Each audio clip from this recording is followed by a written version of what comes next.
Xbox just dropped a bunch of new shots for Spyro Reignited Trilogy. Let's check them out.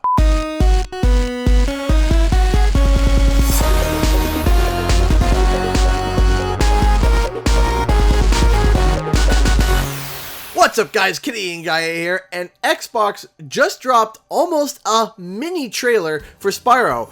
We got some new looks at some levels in action, along with some that we've already seen. So let's check it out.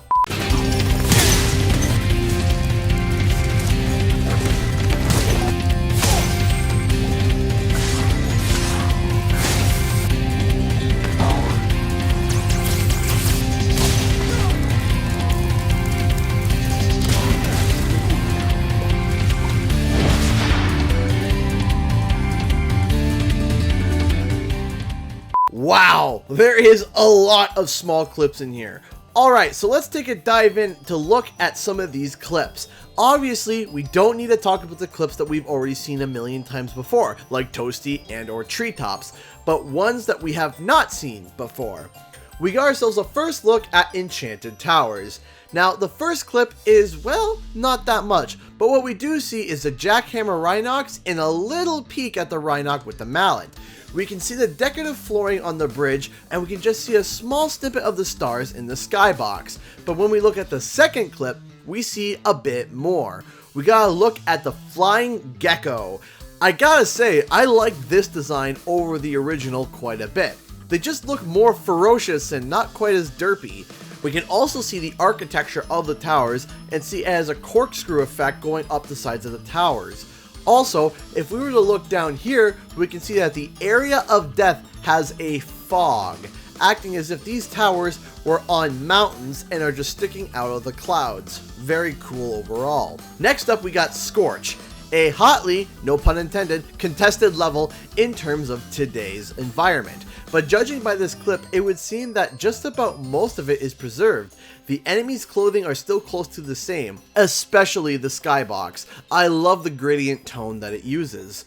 Next up, we got Fracture Hills. Now, in the first tiny clip, there's not much to really analyze. Only thing that I can really say here is that the tree looks quite strung out. I mean, I think Spyro needs to leave him alone and let him branch out. No? No one?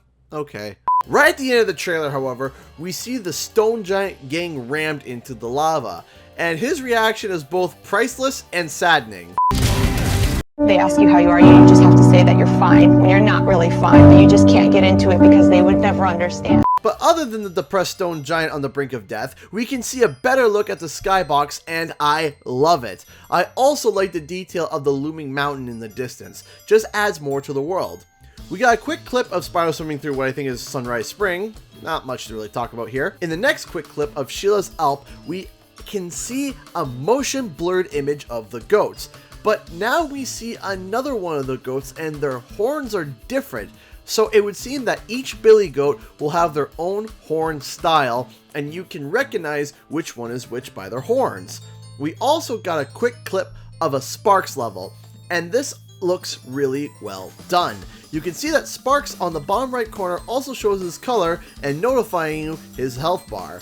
We got a nice little quick shot of Icy Peak.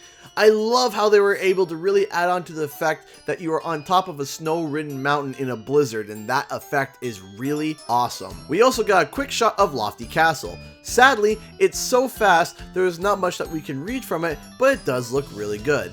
And last, but certainly not least, we got a shot of a fan favorite Autumn Plains.